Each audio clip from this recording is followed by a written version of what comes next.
नमस्कार दोस्तों, स्वागत है आप सभी का आपके अपने YouTube चैनल पर। मैं ज्योति चौधरी एक बार फिर से उपस्थित हूँ मुख्य सेविका संबंधित कोर्ट केस की अपडेट को लेकर। अगर आप चैनल पर नए हैं तो चैनल को सब्सक्राइब कर लीजिएगा, वीडियो को लाइक और शेयर कीजिएगा ताकि सभी बहनों को जानकारी मिल सके और आपसे अहम जानकारी छूट ना जाए।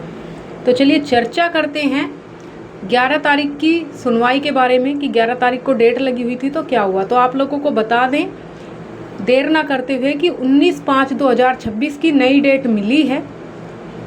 हमने जो संशोधन के लिए बात की थी, हमारा संशोधन स्वीकार हो गया है और रिट में लगा भी दिया गया है और ये सब 11 तारीख में हुआ है और उसके बाद 19 तारीख की डेट मिली है।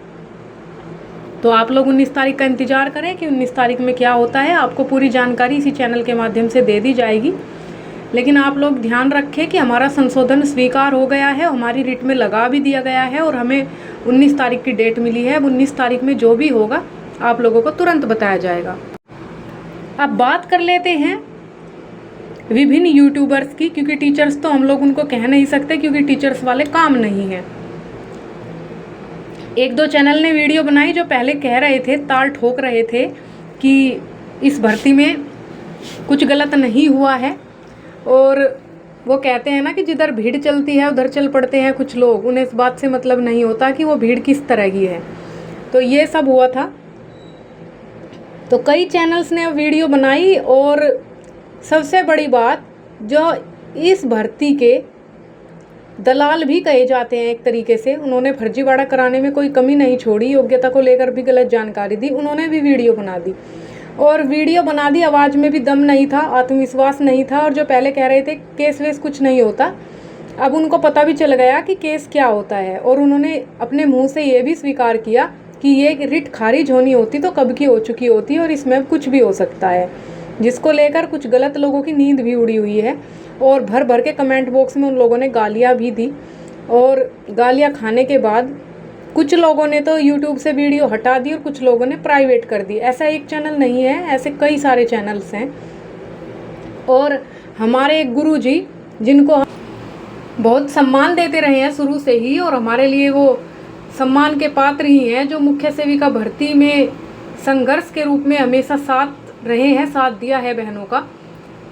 लेकिन सबसे कड़वी बात जो हम आज स्पष्ट तौर पर बोल रहे हैं, शायद उन तक ये वीडियो पहुंच भी जाए, कि सच कहो तो सच कहने का दम रखो और अगर नहीं कह सकते तो चुप रहो। लेकिन सच कहोगे और लोगों के डर से उस सच को मिटा दोगे तो तुम्हारी छवि और ज़्यादा खराब हो जाएगी। एक सम्मानजनक शिक्षक के रूप में ये शोभा नहीं देता कि आप कोई बात कह रहे हैं, जानकारी दे रहे हैं, उसके बाद लड़कियां आपको गालियां दे रही हैं तो आप उस सच को छिपा रहे हैं। तो ये आपको शोभा नहीं देता, क्योंकि आपकी रेस्पेक्ट सभी लड़कियां करती हैं और आपको बहुत मानती भी हैं। आपने एक बार पहले वीडियो बनाया था योग्यता को लेकर, आपने वो भी प्राइवेट कर दिया था। अब आपने फिर से एक वीडियो बनाया है योग्यता को लेकर, कोर्ट केस को लेकर, अब आपने वो भी प्राइवेट कर दिया। आपसे बस इस वीडियो के माध्यम से यही कहना चाहती हूँ, मैं ज्योति चौधरी आपसे एक सवाल पूछती हूँ, क्या सर आप में सच कहने का दम नहीं है? अगर है तो आपको किस बात का डर है? और अगर आप सच कह नहीं सकते, आपको मुंह छुपाना पड़ता है, तो आप वीडियो बनाते ही क्यों हैं? हो सकता है आपको मेरी ये बात बुरी लगे। आप मेरी नज़र में, मैंने हमेशा आपको एक बड़े भाई का दर्जा दिया है और आपको हमेशा एक सम्मानजनक शिक्षक के रूप में माना है और हमेशा आपकी रेस्पेक्ट करूंगी, मानूंगी। लेकिन ये सवाल मेरे चैनल के माध्यम से मैं नहीं, हजारों लड़कियां आपसे पूछना चाहती हैं कि आप ऐसा क्यों करते हैं जिससे कुछ बहनों की भावनाओं को ठेस पहुंचती है। उम्मीद है आप आगे से इस बात का ध्यान रखेंगे, या तो आप कुछ बोलेंगे ही नहीं, और अगर बोलेंगे तो अपने अंदर इतना आत्मविश्वास, इतना दम रखेंगे कि लोग आपकी बात को सुन सके, समझ सके, फिर परिस्थिति कैसी भी हो एक सच्चे शिक्षक के रूप में आप साथ देंगे। अगर आप ऐसा नहीं कर सकते हैं तो आप शांत रहेंगे, ऐसी हम उम्मीद आपसे करते हैं। बहुत से लोग कहते हैं कि मैं कड़वा बोलती हूँ। बेशक मैं कड़वा बोलती हूँ, लेकिन अपने किरदार में गद्दारी भी नहीं है और हमेशा सच बोलती हूँ। दुश्मन की तादाद भले ही ज़्यादा हो, लेकिन सच बोलने का दम रखती हूँ और हमेशा सच बोलूँगी। मुझे फ़र्क नहीं पड़ता कि लोग मेरे बारे में क्या कहते हैं। और सबसे महत्वपूर्ण बात, मुझे नहीं पता कल कोर्ट में क्या फैसला होगा। हम लोग जीत कर आएंगे, हार कर आएंगे, हमें क्या मिलेगा क्या नहीं मिलेगा, लेकिन हमारी मेहनत, हमारा भरोसा, हमारा आत्मविश्वास, हमारे सबूत ये कहते हैं कि हम कुछ ना कुछ वहाँ से लेकर आएंगे, जीत कर आएंगे।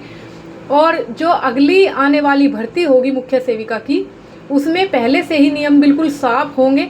आप लोग देख भी रहे हैं कि नीट की जो परीक्षा थी वो भी रद्द हो गई है, उसकी भी सीबीआई जांच होगी। एक क्लर्क की परीक्षा थी, वो भी 27 साल बाद वो भी भर्ती रद्द हुई है। तो बहुत सारी ऐसी भर्तियां हैं। अब कानून भी सख्त हो चुका है, आप लोगों को पता ही है कि यूपीएसआई में भी कई साल भर पकड़े गए हैं, और एसएससी जीडी में भी बिहार से कुछ लोग पकड़े गए हैं। हो सकता है एसएससी जीडी में भी कुछ बड़ा आपको देखने के लिए मिले। तो अब बच्चे शांत नहीं रहते, अब अभ्यर्थी शांत नहीं रहते, क्योंकि किसी की मेहनत पर अगर कोई सवाल उठाएगा तो वो ज़रूर बोलेगा, भले ही देर से बोले, भले ही उसके पास संसाधन ना हो, लेकिन वो अपनी आवाज़ ज़रूर उठाएगा। और अगर सारी दुनिया सच्ची होती तो दुनिया में कोर्ट ही ना होते, एडवोकेट ही ना होते और न्यायाधीश भी ना होते। तो ये सारी चीज़ें देखने लायक हैं।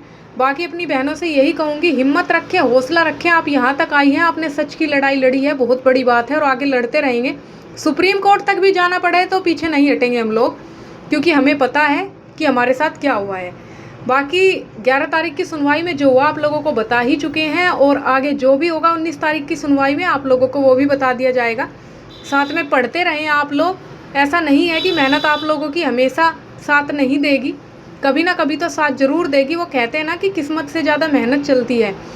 मानते हैं कि कुछ गड़बड़ियाँ हुई हैं और होती भी हैं कुछ गलत लोगों की वजह से, लेकिन हमेशा ऐसा नहीं होता। आप लोगों को विश्वास के साथ अपनी तैयारी जारी रखनी होगी और हिम्मत के साथ आगे बढ़ना होगा।